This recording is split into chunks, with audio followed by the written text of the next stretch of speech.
दादाजी क्वेश्चन आ रहा था दिमाग हाँ बताइए।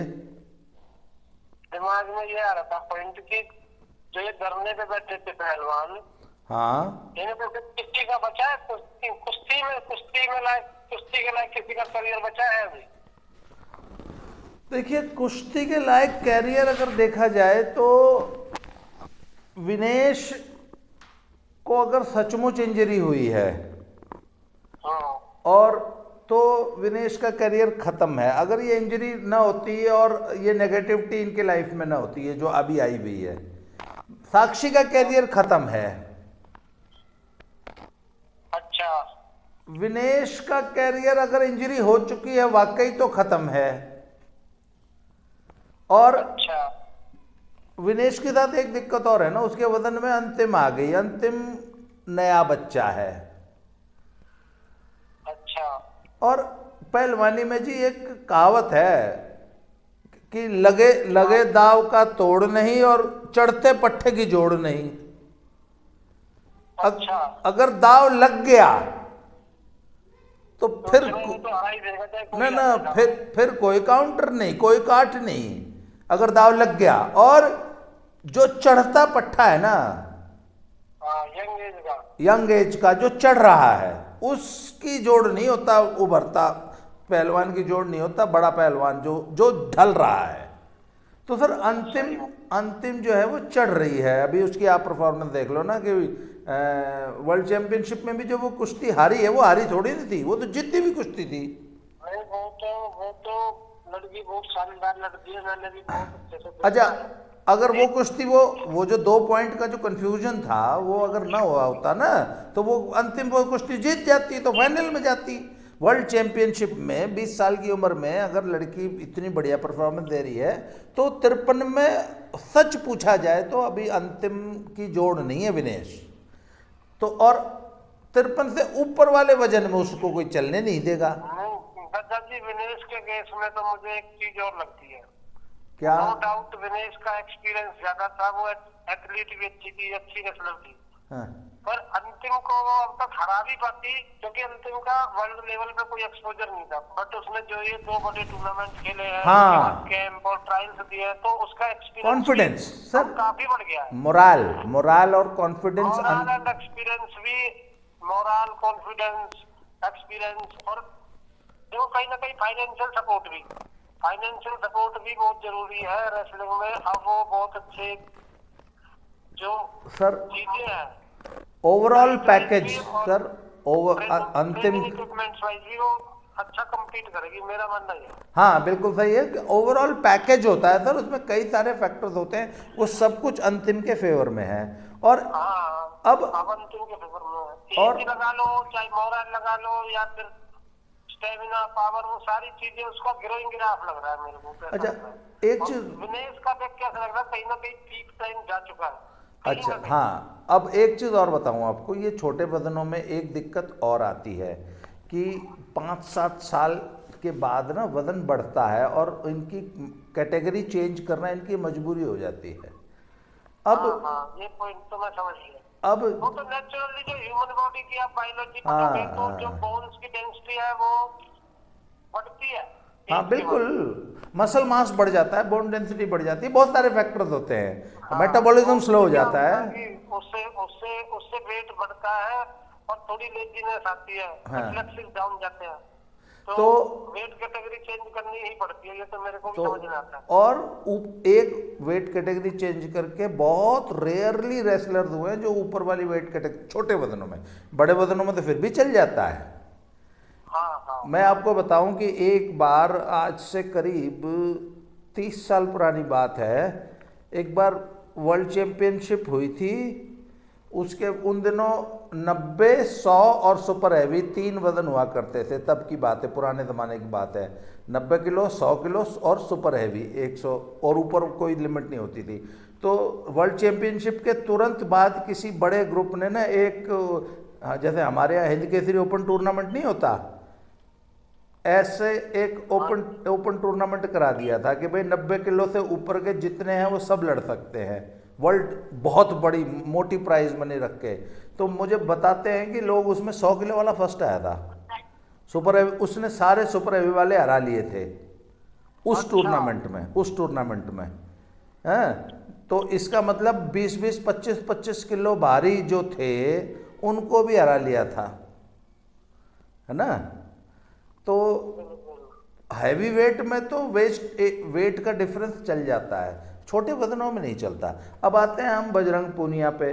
देखिए बजरंग पूनिया की पहलवानी अभी बची थी, और अगर वो अभी भी करेगा ना तो अभी भी he is a good wrestler, इसमें कोई दो राय नहीं है। मैं ये पूछ रहा था, बजरंग पूनिया नो डाउट बहुत अच्छा रेसलर है, पर बजरंग पूनिया क्या वेट कैटेगरी चेंज करने के बाद ज्यादा कंफर्टेबल रहेगा या फिर इसी में सही रहेगा? ना ना, वेट कैटेगरी चेंज करने के बाद तो नहीं चलने देंगे, सवाल ही पैदा नहीं होता। अभी नहीं, एक ऐसा मिनट, लगता है कि वेट अरे कैटेगरी मेरी चेंज बात तो करके सुनो।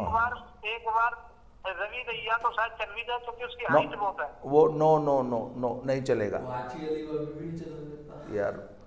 मैं आपको बताऊं, देखिए वेट कैटेगरी में नहीं, इसी वेट कैटेगरी में कोई नहीं चलने दे रहा, ऊपर कौन चलने देगा। बात, एक मिनट, एक बात बताऊं, फिजिकल तैयारी की बात नहीं है भैया। पहलवानी में एक फैक्टर होता है मोराल, जीदारी। ये जो पूरी नेगेटिविटी फैली है ना इनके खिलाफ, धरनाजीवियों के खिलाफ, स्पेशली बजरंग के खिलाफ जो नेगेटिविटी फैली है, और उससे उसका कॉन्फिडेंस हिल गया है इस नेगेटिविटी के कारण, है। और ये जो नेगेटिविटी है, इससे जब तक बाहर नहीं आएगा और अपने आप को तमाम नेगेटिविटी से इंसुलेट करके जब तक पहलवानी नहीं करेगा, तब तक परफॉर्मेंस नहीं आएगी। और अपने आप को तमाम नेगेटिव चीज़ों से बचा लेना, इंसुलेट कर लेना, इन चीज़ों से बाहर निकल जाना, सर इसके लिए बहुत ज़बरदस्त काउंसलिंग और बहुत ज़बरदस्त मेंटल तैयारी की ज़रूरत होती है। और देखिए वो पॉइंट मैं आपका समझ गया। हाँ, सर पिछले 10 दिन से मुझे ऐसा लग रहा है कि जिस तरह से ये लोग सोशल मीडिया पे चुप हो गया, तो मुझे लग रहा है कि कहीं ना कहीं इससे नेगेटिविटी से बाहर आने का सोच रहे हैं। नो सर, बात है ना, ये तो ये देख रहे हैं कि ये चारों तरफ से घिर गए हैं। असल में एक तो परफॉर्मेंस नहीं आई, पूरे देश में जो है आलोचना हुई, गंदी आलोचना हुई। और सर सोशल मीडिया की आलोचना जो है ना, उसको आप इग्नोर नहीं कर सकते, क्योंकि जब सोशल मीडिया पे आलोचना हो रही है तो आपका पड़ोसी भी पढ़ रहा होता है, वो नीचे कमेंट कर रहा होता है। पता लगा कि आपके ऊपर एक वीडियो बनी और उसको आपका पूरा गांव चटकारे ले लेके देख रहा है, शेयर कर रहा है और चर्चा कर रहा है आपस में पूरे गांव में कि फलाने यूट्यूबर ने ये कह दी, दद्दा ने आज यो कही है, दद्दा ने तो न्यू घिसी काट दी इनकी, दद्दा ने तो कति नंगा कर दिया। तो कमेंट आते हैं। सर ये चीज़ें एक आम आदमी को प्रभावित करती हैं, ये नेगेटिविटी, और इस नेगेटिविटी में परफॉर्मेंस नहीं आती सर। वर्ल्ड लेवल पे आप इस नेगेटिव माइंडसेट के साथ परफॉर्म नहीं कर सकते, और इस नेगेटिविटी से निकलने का इनके पास एक्सपर्टीज नहीं है। आपने इंडिया में कभी सुना है कि स्पोर्ट्स साइकोलॉजिस्ट की सेवा ले रही हो टीम, है ना, कि आज तक इंडियन टीम ने कितने काउंसलर्स रखे हैं, professional counsellors. Sir professional counselling का कॉन्सेप्ट ही नहीं है सर। बिल्कुल जो देखिए, वो जो एग्जाम फीवर होता है ना सर, जो कंपटीशन फीवर होता है, बिल्कुल वो तो मैं समझ रहा हूँ। हाँ, तो वो anxiety.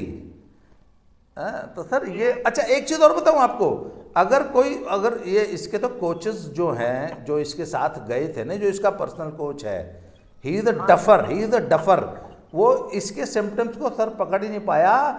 I am very much sure कि he was under in acute depression when he went to Asian Games. Bajrang की तो जो फाइट रही है ना, मैंने पहले भी एशियन गेम्स और वर्ल्ड चैंपियनशिप में भी 4 मेडल रहे हैं, तो नो डाउट उसकी तो चीता की तरह फाइट रहती है। नहीं, एक बात आपको बताऊं, आप सुशील कुमार की पुरानी जरा वीडियो देखिएगा। मैंने बहुत सारी देखी। सर जब वो आता था ना मैट पे, बॉडी लैंग्वेज ऐसी होती थी वाकई जैसे जंगल का शेर आ रहा हो। सुशील का तो मैंने एक इंटरव्यू देखा था, और वो उस इंटरव्यू में ये कह रहा था कि जब मैं तैयारी कर लेता हूँ ना 5-6 महीने मैट पे लगातार, तो फिर मेरे को सामने वाले कौन है, कितने ओलंपिक में मेडल जीत रखे हैं, उसमें क्या है, तो पे मैंने देखने की जरूरत नहीं पड़ती।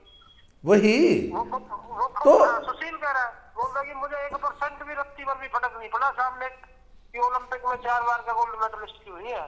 वो जब मेरी तैयारी मेरे अकॉर्डिंग है ना पूरी, मैं आपको फिर मैं मार नहीं बताऊं, सकता। मेरी बात सुनो सर, जो बॉडी लैंग्वेज होती है ना वो बता देती है। और कोच किस लिए होता है सर? हैं? बिल्कुल बिल्कुल कोच तो ओवरऑल भाई, वही तो बात है ना, फिजिकली आपने तैयार कर दिया, मेंटली तैयार कौन करेगा? हैं? आप फिजिकल फिटनेस एक्सपर्ट ले गए, आप अपने साथ फिजियोथेरेपिस्ट ले गए, आप अपने साथ हैं मसाज करने वाला ले गए। अरे भैया आपकी मेंटल तैयारी कौन कराएगा कंपटीशन के लिए? तो मैं I am very much sure कि he was in depression sir. Bajrang Punia depression में था जब वो एशियन गेम्स में गया है। अच्छा देखो, मैं कहीं ना कहीं ये कहता हूँ कि एक बेहतरीन सेट तो था रेसलिंग के लिए, पर अब ये पूछना चाह रहा हूँ कि अगर मान लो वो दोबारा वापसी करना चाहे इस सारे पंगे से निकल के, क्या ऑप्शन बचा है? इसका करियर बचता है अभी? सर सर उसको नेशनल चैंपियनशिप लड़नी पड़ेगी या कोई ट्रायल देनी पड़ेगी। ट्रायल में जब तक सबको हराएगा नहीं तब तक कोई ऑप्शन नहीं भाई, you will have to prove yourself. वो तो एक अलग चीज है, देयर इज नो शॉर्टकट। करना ही पड़ेगा, वो तो सबको पता है। भाई ओलंपिक में मेडल जीतने के लिए सारी ट्रायल पास करनी पड़ेगी, लोगों का विश्वास जीतना है तो सारी ट्रायल जीतना। मैं एक बात बताऊं आपको, मान लीजिए आज कोई और ट्रायल हो जाए, टूर्नामेंट हो जाए, तो आज अंतिम पंगाल की ट्रायल नहीं लेनी चाहिए, सच ये है। मैं आज अगर कोई अंतिम पंगाल की ट्रायल लेता है ना, तो मैं कहूँगा यार कोई ज़रूरत नहीं है, वो बेजोड़ अच्छी है अपने वजन में, क्यों उसको खाम खा भाई वज़न कम करने का ट्रॉमा, कंपटीशन में उसको एक्सपोज करने का खाम खा का ट्रॉमा, इस कंपटीशन से उसको कोई एक्सपोजर तो मिलना नहीं, एक्सपीरियंस तो मिलना नहीं है, तो क्यों उसको खाम खा ट्रायल में फंसा रहे हो? ठीक, बशर्ते कि उसका कोच कहते हैं हाँ जी फिट है, चोट चपेट नहीं है, बढ़िया प्रैक्टिस कर रही है और पिछले लगातार 2 महीने में बढ़िया परफॉर्मेंस दी है, ऐसे खिलाड़ी की ट्रायल लेने की जरूरत वाकई नहीं होती। पर जो अनफिट है सर, जो खुद कह रहा है मैं फिट नहीं हूं, उसको नहीं बगैर ट्रायल ले जा सकते आप। और देखिए कोई भी पॉलिसी जो है ना वो समझदार लोगों के लिए बनाई जाती है, समझदार लोगों द्वारा बनाई जाती है। आंख बंद करके हम कोई फतवा थोड़ी ना निकालना है हमने कि ये फतवा निकल गया भाई इसका कोई उल्लंघन नहीं होगा, नहीं। मैं अभी भी कहता हूं जो डिजर्विंग है, जो बेजोड़ अच्छा है, उसको बगैर ट्रायल ले जाओ। जहां डाउट है कि इनमें से कौन अच्छा है वहां जरूर ट्रायल लो। चलो जी, लंबी बात होगी। हेलो हेलो भाई साहब, ठीक है, हाँ जी हाँ जी हाँ जी, फिर बात करेंगे। ओके जी, ओके, ओके। राम राम जी।